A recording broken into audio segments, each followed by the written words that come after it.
এই চিটার, দুদিন ধরে ফোন বন্ধ করে রেখেছিস। তুই কি ভেবেছিস তুই আমার টাকাটা মেরে দিয়ে চলে যাবি? তোকে আমি খুঁজে পাবো না। এ কি, আমি তো এখানে রেখেছিলাম, কোথায় গেল? ইয়ে আপনি কি বলছেন? আর ও খুব ঋণে জড়িয়ে আছে, ওর 10 লাখ টাকা লাগবে। কিন্তু তুই অত টাকা কোথায় পাবি? তোমার নামটা কি সত্যি আসবি না? না, নামটা মিথ্যে কথা বলেছিলে।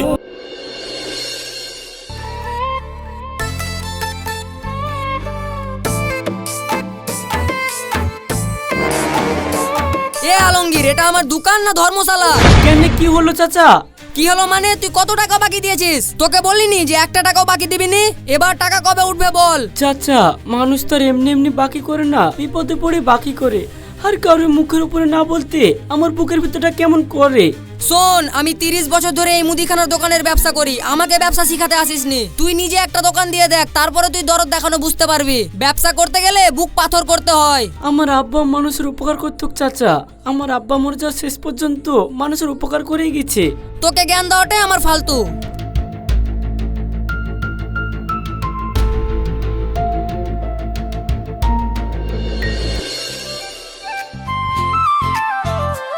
ভাই, আমাকে 5 কেজি চাল, 2 কেজি ডাল আর 2 কেজি আলু দিবে?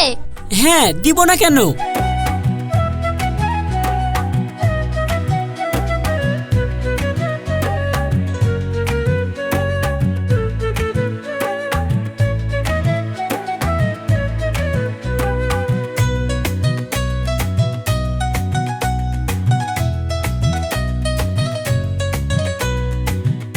তোমাকে তো চিনতে পারলাম না, তোমার বাড়ি কোথায়?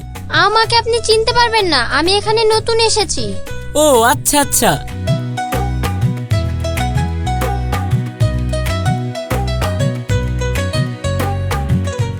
কত হলো?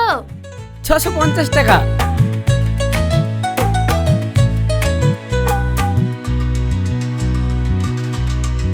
এ মা, আমি তো মনে হয় পার্সটা ফেলে রেখে চলে এসেছি। ভাই, আজকের মতো এগুলো বাকি দেওয়া যেত না? ওই দেখেন, ওই সামনেই রকি চাচার দোতলার উপর ঘর ভাড়া নিয়ে আছি। অন্য সময় এসে আপনার টাকাটা দিয়ে যাব, হবে না? আরে, এত লজ্জার কি আছে? নিয়ে যাও, পরে দিয়ে যাবে। কতজনে তো নিয়ে যায়। ঠিক আছে ভাই, আমি আসি।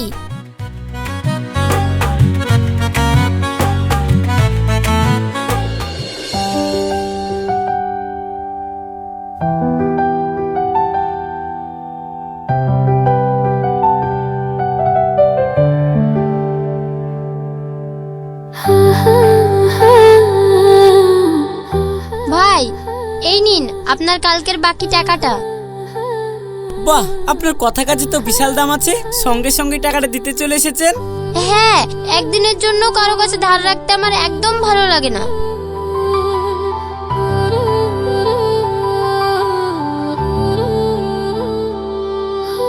হ্যাঁ, চাচা আমাকে বললো বাকি দিবিনি। সবাই কি আর দুনিয়াতে এক হয়? হাতের 5টা আঙুল যেমন সমান হয় না, সেরকম দুনিয়াতে মানুষও সবাই সমান হয় না।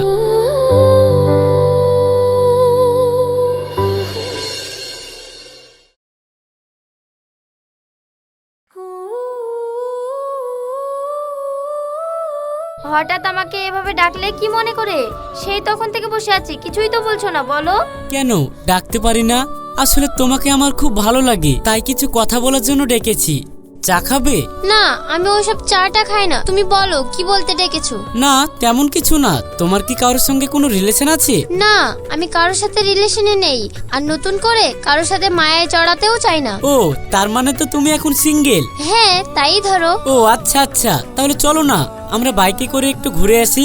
আচ্ছা, সিনেমাতে যেরকম দেখা যায় নায়ক বাইক চুরি করে নায়িকাকে পিছনে বসিয়ে নিয়ে পালিয়ে যায়, তোমারও কি ওরকম বাইকটা চুরি করা, না নিজের টাকায় কেনা? না না, এটা আমার কোনো চুরি করা বাইক না, এটা আমার রক্ত ঘামানো নিজের টাকায় কেনা।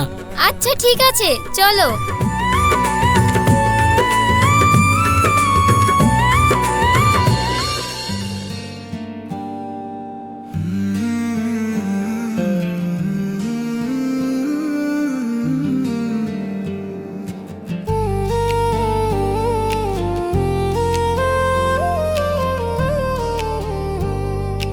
ভালোবাসা বলা হয়নি, তবুও ভালোবাসি।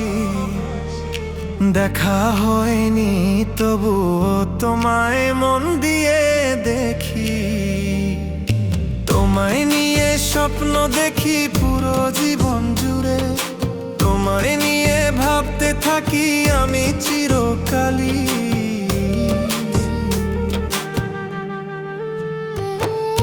ভালোবাসা বলা হয়নি তবুও ভালোবাসি, দেখা হয়নি তবুও তোমায় মন দিয়ে দেখি, তুমি সূর্য হয়ে ছড়া মিষ্টি রোদের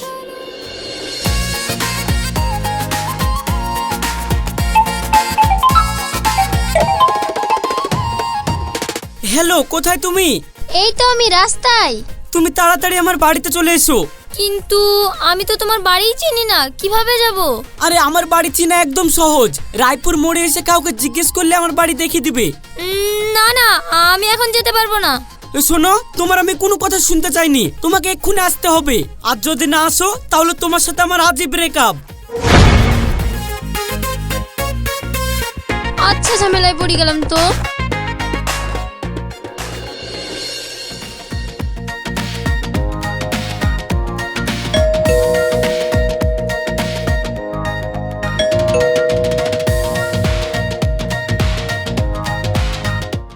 উফ, জানো তোমার বাড়ি খুঁজতে আমার কতটা কষ্ট হলো।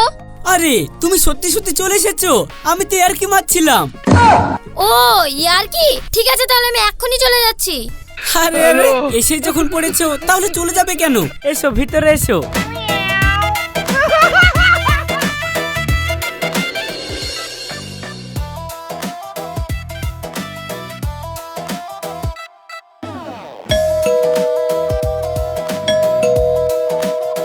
আলমগীর, এই আলমগীর।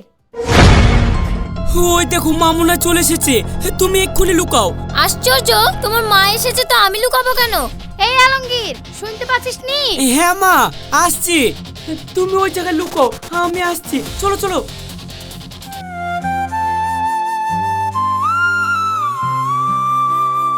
কিরে আলমগীর, তাহলে তোর প্রেমটা হয়ে গেল না? কি যে বলেন চাচা, প্রেম কোথায়? আসলে আমরা দুজন বন্ধু। ও বন্ধু, একটা ডাব দুজনে খালি, বাইকে চেপে ঘুরে বেড়ালি, আবার একসাথে কত গল্প করলি, এটা বন্ধু না? এই বয়সে ছেলে মেয়েদের বন্ধু কিসের আমি বুঝিনি।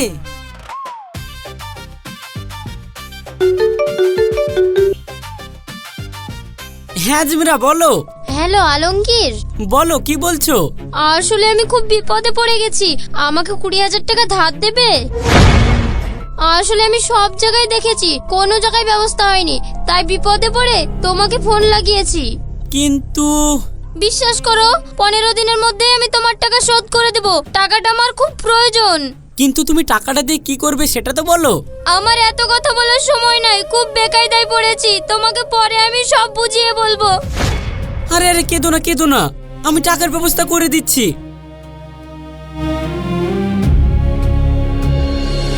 তুই কি পাগল হয়ে গেছিস নাকি? চিনা নাই জানা নাই একটা অপরিচিত মেয়েকে 20,000 টাকা ধার দিব বলছিস? আমি দিতে পারবো না।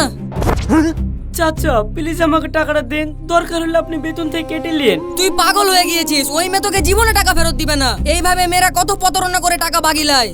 আমার বিশ্বাস আজমির আমার সঙ্গে এরকম কোনোদিন করবে না। প্লিজ চাচা আমাকে টাকাটা দেন।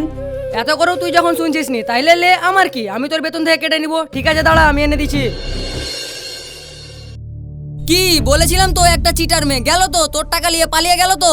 বাংলায় একটা প্রবাদ আছে বুঝলি, গরিবের কথা পানি হলেও মিষ্টি হয়। তখন আমার কথা পানি পানি লাগলো, 1 জগর টাকা দিল তো মেরি।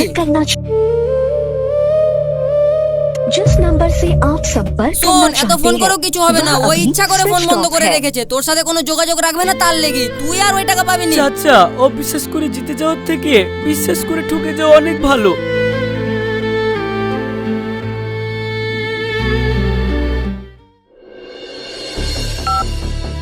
जिस नंबर से आप संपर्क करना चाहते हैं वह अभी स्विच्ड ऑफ है। जिस नंबर से आप संपर्क करना चाहते हैं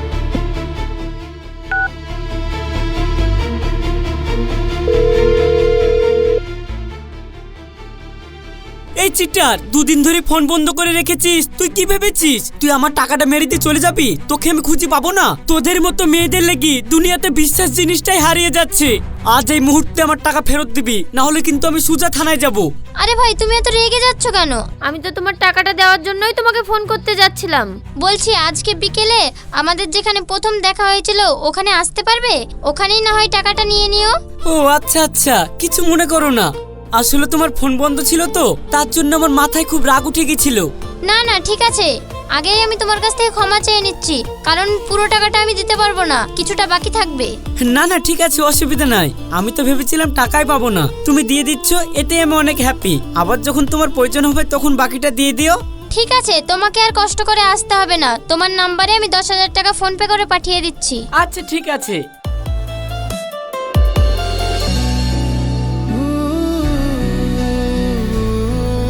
আজমিরা, সেদিনের ব্যবহারে কিছু মনে করো না, মন থেকে বলছি আমি খুব দুঃখিত। প্লিজ তুমি আমাকে ক্ষমা করে দিও, তোমার সাথে ওরকম ব্যবহার করা আমার ঠিক হয়নি। না না, কি মনে করব? আসলে আমার তো কপালটাই খারাপ, নৌকা যেদিকেই যায় পানি শুকিয়ে যায়। তার মানে? আসলে আমাদের ফ্যামিলির অবস্থা খুব খারাপ। আমার আব্বা সুদে কিছু টাকা ধার নিয়েছিল, ওই যার কাছ থেকে টাকাটা নিয়েছিল সে যা নয় তাই বলে অপমান করছে, আর তার কাছে তোমার এই অপমান তো কিছুই না। তা তুমি আমাকে আগে বলবে তো, কত টাকা দরকার বলো, আমি দিয়ে দিচ্ছি। আমি তোমার বন্ধু হতে পেরেছি, আর সামান্য করে টাকা দিতে পারবো না? না না, তার আর কোনো দরকার নেই। আপনি আমার ফিলিংসটা বুঝতে পারলেন, এতেই আমার খুব ভালো লাগছে। আপনার কথাগুলো না অনেক সুন্দর, আর আপনি মানুষটাও খুব সুন্দর। আপনার উপর বেশিক্ষণ রাগ করে থাকা যায় না। চলুন আজ উঠি।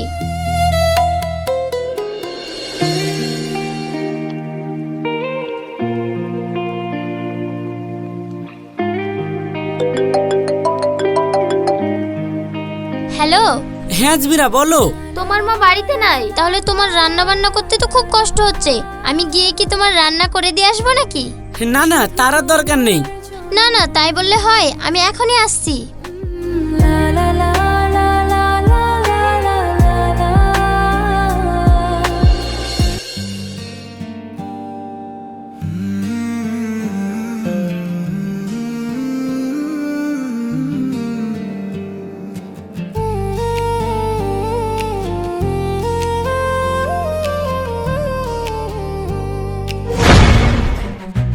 মা, তুমি এত তাড়াতাড়ি চলে আসলা? আমি তো ভাবলাম তোমার আসতে আরো দেরি হবে। এই কাজ ছেড়ে চলে আসলাম, কিন্তু এই মেয়েটা কে? এই মেয়েটাকে তো চিনতে পারলাম না। হো, এই মেয়েটা আমার চেনাশোনা। মিথ্যে কথা বলছিস কেন? আমি একদম মিথ্যে কথা পছন্দ করিনি। মিথ্যে না, আমি আজমিরা, আলমগীরের বন্ধু। ও আমাকে বলছিল আপনাদের বাড়িতে কেউ নাই, খাওয়া দাওয়ার খুব সমস্যা, তাই আমি এই খাবারটা নিয়ে এসেছিলাম। ও আচ্ছা আচ্ছা, বসো বসো, দাঁড়িয়ে কেনে? না ঠিক আছে, আমি অন্যদিন আসবো, এখন যাই। আলমগীর, কতদিন ধরে চিনিস এই মেয়েটাকে? বেশি দিন না মা। একটা মেয়ে দেখবি, একটা ছেলের জন্য যদি কোনো কিছু নিয়ে আসে তো সেই মেয়েটা সেই ছেলেটাকে ভালোবাসে। মা, ওই পাশের বাড়ির রকি ভাইয়ের দোতলায় ভাড়া থাকে। আসলে ওর আব্বার একটু অসুস্থর কারণে সুদের উপরে কিছু টাকা নিয়েছিল, তাই ওদের একটু ঋণ আছে, তাই ওখান থেকে চলে এসে এখানে আছে। ও খুব ভালো মেয়ে। আচ্ছা ঠিক আছে। তোমাকে ভালোবাসতে ভালো লাগে, তোমার সঙ্গে সময় কাটাতে ভালো লাগে। হ্যালো আজমিরা। কে? আমি কে তোর সেটা জেনে লাভ নাই। আজমিরার ফোন তোর কাছে কি করছে সেটা আগে বল। আসলে আমি ওর বন্ধু, কিন্তু আপনি কে? আমি কে? আমি ওর স্বামী, ও আমার বিয়ে করাবো, বুঝলি? হ্যাঁ, আমি তোমার সাথে পরে কথা বলি, ঠিক আছে? আজমিরা, ওটা কি সত্যি তোমার স্বামী? হ্যাঁ, তোমাকে আমার জীবনের সব কথা আমি বলিনি, কিছু লুকিয়েছি। তার মানে তুমি বিবাহিত? আমি কিছু বুঝতে পারছি না। হ্যাঁ, আমি বিবাহিত। কলেজে পড়ার সময় ও আমাকে খুব ভালোবাসতো। আব্বা কিছুতেই মানলো না, জোর করে অন্য জায়গায় বিয়ে দিতে চেয়েছিল। আমি ওর হাত ধরেই পালিয়ে এসেছিলাম। ছোট্ট একটা সংসার হয়েছিল, কিন্তু কিছুদিন পরেই ওর আসল চেহারা দেখলাম। ও দিনরাত নেশা করে আসতো আর আমার গায়ে হাত তুলতো। তারপরে এত অত্যাচার সহ্য করতে না পেরে একদিন ভাবলাম নিজের জীবন নিজে করে দেব। তারপর ভাবলাম এখানে তো শান্তিতে বাঁচতে পারছি না, আবার ওখানে গিয়েও শান্তি পাবো না। তারপর ভাবলাম নিজের জন্য একটু লড়ি, তাই বলে কয়েকটা ছাত্র জোগাড় করে টিউশন পড়াতাম। তারপর যে টাকাগুলো ইনকাম করতাম সেগুলো নিয়েও নেশা করতো। তা তোমার জীবনে এত সমস্যা, তাহলে ওই মানুষটাকে ডিভোর্স দিয়ে দিচ্ছ না কেন? আমি তো ডিভোর্স দিতেই চেয়েছিলাম, কিন্তু ও যেসব মহাজনের কাছ থেকে সুদের উপর টাকা নিয়ে রেখেছিল আর তারা আমাকে ছাড়ছে না, আর সেই সুযোগটাই ও নিচ্ছে। ও বলছে ওই সুদ করা টাকা আমাকেই শোধ করতে হবে, তবে ও ডিভোর্স পেপারে সাইন করবে, নয়তো করবে না। ঠিক আছে, তুমি চিন্তা করো না, তুমি তোমার স্বামীকে ডাকো, দরকার হলে আমি কথা বলছি। না, ও খুব খারাপ লোক, তুমি ওর সাথে কথা বলো না। না আজমিরা, সেটা আমি বুঝবো, তুমি বলো তো।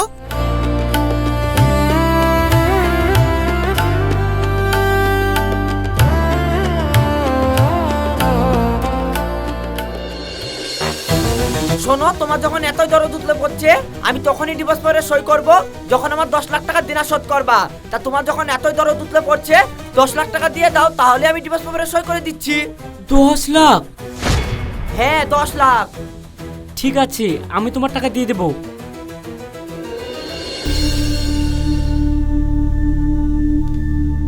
মা, ওই মেয়েটাকে আমার খুব পছন্দ, আর ও খুব ঋণে জড়িয়ে আছে, ওর 10 লাখ টাকা লাগবে। কিন্তু তুই অত টাকা কোথায় পাবি? মা, ভাবছি আব্বার জমিগুলো রকি ভাইয়ের কাছে বন্ধক দিব, হবে না? দেখ, তুই আমার একমাত্র ছেলে, তোর সুখেই আমার সুখ। ঠিক আছে। তুই কি পাগল হয়ে গেছিস? সামান্য একটা মেয়ের জন্য 10 লাখ টাকা দামের জমি বন্ধক দিবি? এর কারণেই বলে ভালোবাসা অন্ধ। তোর বাপ যেমন সারা জীবন লোকের উপকার করে গিয়েছে, তুইও তাই। দেখেন চাচা, মেয়েটার জীবন বাঁচবে এটাই অনেক বড়, টাকা তো পরেও ইনকাম করে হবে। ঠিক আছে, তোর জমি তুই দিবি, তাতে আমার কি? কিন্তু একটা কথা শুনে রাখ, তোর এই টাকা শোধ না হওয়া পর্যন্ত আমি তোকে তোর জমি ফেরত দিব না। ঠিক আছে চাচা, আমার জমি লাগবে না, তুমি টাকার ব্যবস্থা করো। এতগুলা টাকা তো এখন আমার কাছে নাই, আমি ব্যাংকে থেকে তুলে নিয়ে আসি, তারপরে লিজাস। ঠিক আছে। আপনি তো আপনার টাকা বুঝে নিলেন, তাহলে ডিভোর্স পেপারে সই করে দিন, আর যে যে সুদের উপরে যত টাকা নিয়েছে আর সে মুক্তির কাগজটা দেন। ঠিক আছে, তাহলে আমি এক্ষুনি দিচ্ছি।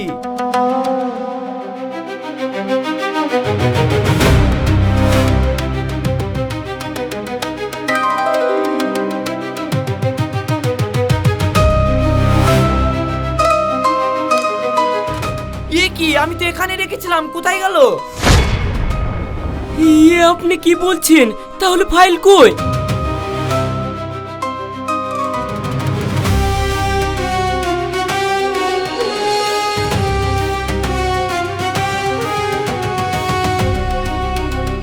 তুই করেছিস কি রে? এখন তাহলে কি হবে? চল থানায় চল।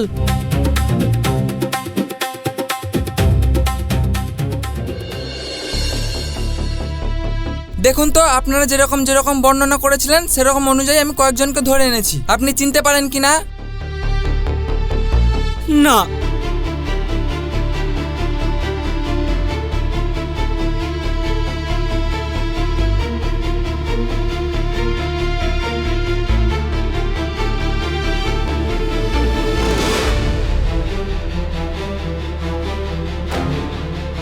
দেখুন তো এরা কিনা।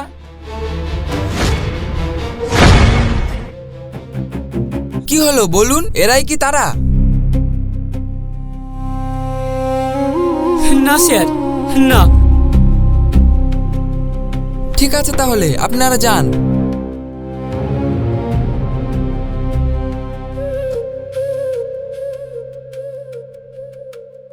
আলমগীর, দাঁড়াও। হ্যাঁ বলো। কেন তুমি মিথ্যে বললে? কেন তুমি পুলিশকে দিয়ে আমাকে ধরিয়ে দিলে না? আমি তো তোমার কাছে অনেক বড় অন্যায় করেছি, এত বড় প্রতারণা করলাম, তাও তুমি আমাকে কিছু বললে না। দেখো আজমিরা, আমি তোমাকে অনেক ভালোবেসে ফেলেছিলাম, আর ভালোবাসার মানুষকে ক্ষমা না করে থাকতে পারি, তাই ক্ষমা করে দিলাম। তাই একটা কথাই বলবো, সরলতার সুযোগ নিয়ে কারো বিশ্বাস ভেঙো না, কারো মন নিয়ে খেলো না। আমার মা মেনে নিতে পারছে না, যে মানুষটা তোমাকে নিজের বৌমা ভেবেছিল তাকেও তুমি এইভাবে ঠকালে। একটা সত্যি কথা বলবে আজমিরা, তোমার নামটা কি সত্যি আজমিরা, না নামটা মিথ্যে কথা বলেছিলে?